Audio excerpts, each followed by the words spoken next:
الحمد لله الذي خلق السماوات والأرض وجعل الظلمات والنور. السلام علیکم ورحمۃ اللہ وبرکاتہ. حضرت ابو موسیٰ اشعری رضی اللہ تعالیٰ عنہ سے روایت ہے، انہوں نے بیان کیا کہ رسول اللہ صلی اللہ علیہ وسلم نے فرمایا، بھوکے یعنی مضطر اور مسکین و فقیر کو کھانا کھلاؤ، بیمار کی عیادت کرو اور قیدی کو دشمن کے چنگل سے رہائی دلاؤ، یعنی اس کو رہا کرانے کی حد المقدور سعی کرو. بخاری شریف. حدیث میں جن تین باتوں کا حکم دیا گیا ہے وہ حکم وجوب علی الکفایہ کے طور پر ہے. مطلب یہ ہے کہ اگر کسی ایک نے اس حکم کی تعمیل کر لی تو باقی لوگ تعمیل کی ذمہ داری وجوب سے سبکدوش ہو جاتے ہیں. تاہم ان باقی لوگوں کے لیے بھی اس حکم کو روبہ عمل لانا سنت اور باعث ثواب ضرور ہے، اور اگر کوئی ایک آدمی بھی اس حکم کی تعمیل نہ کرے تو پھر سب لوگ عدم تعمیل کے گناہگار ہوں گے. بھوکے کو کھانا کھلانا اس صورت میں تو سنت ہے جب وہ اضطرار کی حد تک نہ پہنچا ہوا ہو، اور اگر وہ اضطرار کی حد تک پہنچا ہوا ہو یعنی بھوک سے اس کی حالت یہ ہو گئی ہو کہ جلدی کھانا نہ ملنے کی وجہ سے جان گنوا بیٹھے گا، تو اس صورت میں اس کو کھانا کھلانا فرض ہو جائے گا. اور یہ فرض اس صورت میں بطور کفایہ ہوگا جب کوئی متعین نہ ہو، اور اگر متعین ہو تو پھر فرض عین ہوگا. مطلب یہ کہ وہ مضطر بھوکا اگر کسی ایسی جگہ پر ہو جہاں ذی مقدور کھانا کھلانے والے کی استطاعت رکھنے والے ایک سے زائد کئی لوگ ہوں تو کھانا کھلانے کا یہ فرض کفایہ کے طور پر عائد ہوگا کہ اگر کسی ایک نے کھانا کھلا دیا تو باقی لوگ اس فرض سے بری و ذمہ ہو جائیں گے، اور کسی ایک نے بھی نہ کھلایا تو ترک فرض کے گناہگار سب لوگ ہوں گے. اور اگر ذی مقدور ایک ہی شخص متعین ہو کہ اس کے علاوہ کوئی اور شخص اس مضطر بھوکے کو کھانا کھلانے کی استطاعت نہ رکھتا ہو تو پھر اس ذی مقدور پر یہ فرض عین کے طور پر عائد ہوگا. اسی طرح عیادت یعنی بیماری کا حال پوچھنا، بیمار کی خبر لینا اس صورت میں سنت ہے جب وہ بیمار اکیلا نہ ہو بلکہ کوئی اس کا دیکھ ریکھ کرنے والا ہو، اور اس صورت میں واجب ہے جب اس بیمار کا کوئی دیکھ ریکھ کرنے والا نہ ہو. اور حضرت ابو ہریرہ رضی اللہ تعالیٰ عنہ سے روایت ہے،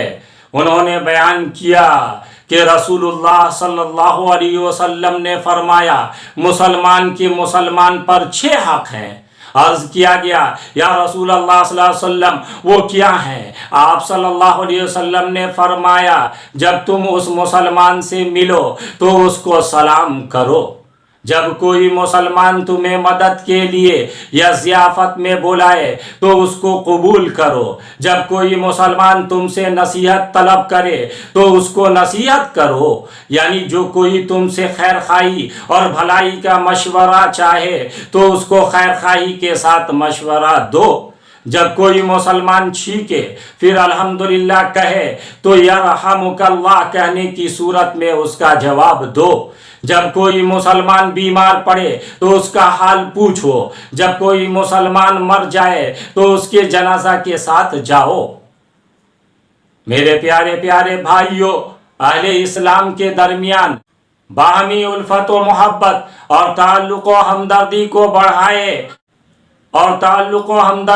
بڑھانے پھیلانے اور حیات ملی کو اتحاد و یگانگت کا استحکام دینے کے لیے جن باتوں کو مسلمان کے حقوق اور ذمہ داریاں قرار دے کر اسلام نے ان کی بطور خاص تعلیم دی ہے، ان میں سے 6 باتیں یہ ہیں جو اس حدیث شریف میں بیان ہوئی ہیں، اور یہ 6 باتیں فرض کفایہ ہیں.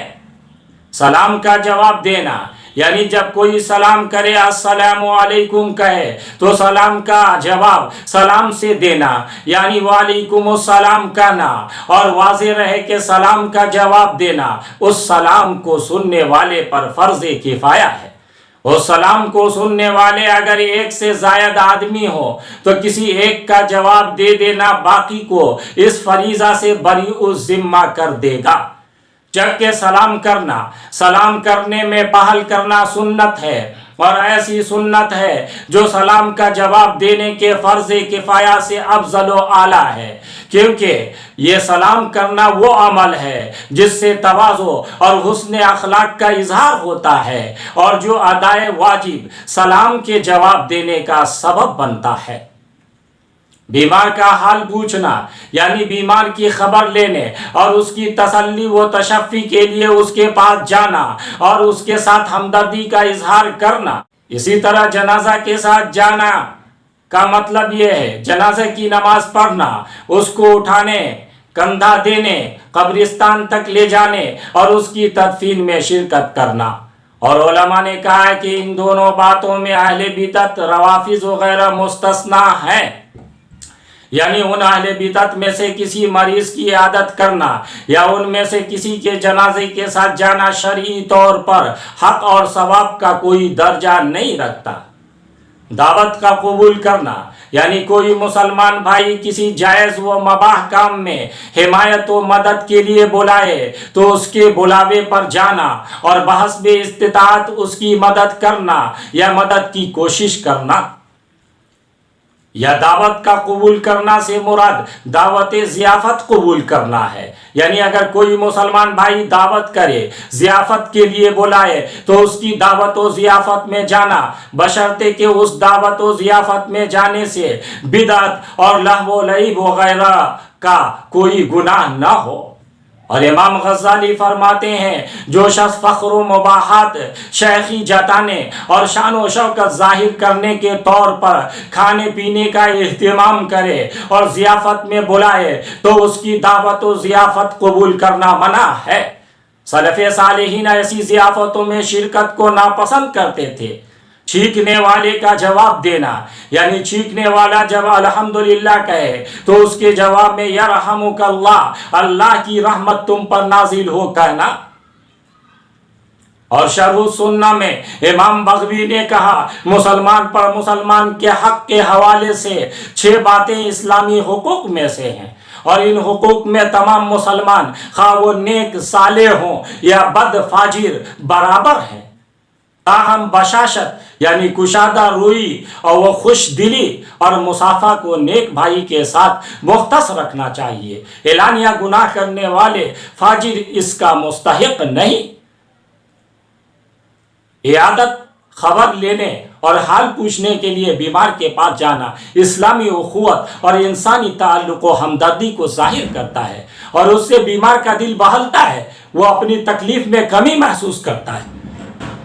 اور صحت و بقائے عمر کے لیے اس کی ڈھارس بنتی ہے۔ لہٰذا عیادت کا یہ نیک عمل یوں تو بار بار کیا جانا چاہیے، لیکن کسی مریض کے حوالے سے اگر ایسا ممکن اور آسان نہ ہو تو کم از کم ایک بار اس کو ضرور پوچھنا چاہیے، اور وہ ایک بار کی عیادت بھی حدیث پر عمل کا تقاضا پورا کر دے گی۔ اور وہ جو کہیں کہیں مشہور ہے کہ فلاں دن یا فلاں وقت ایسے ہیں جن میں مریض کی عیادت نہ کرنی چاہیے، تو وہ بالکل بے بنیاد اور بے اصل بات ہے۔ وما علینا الا البلاغ وآخر دعوانا ان الحمد للہ رب العالمین۔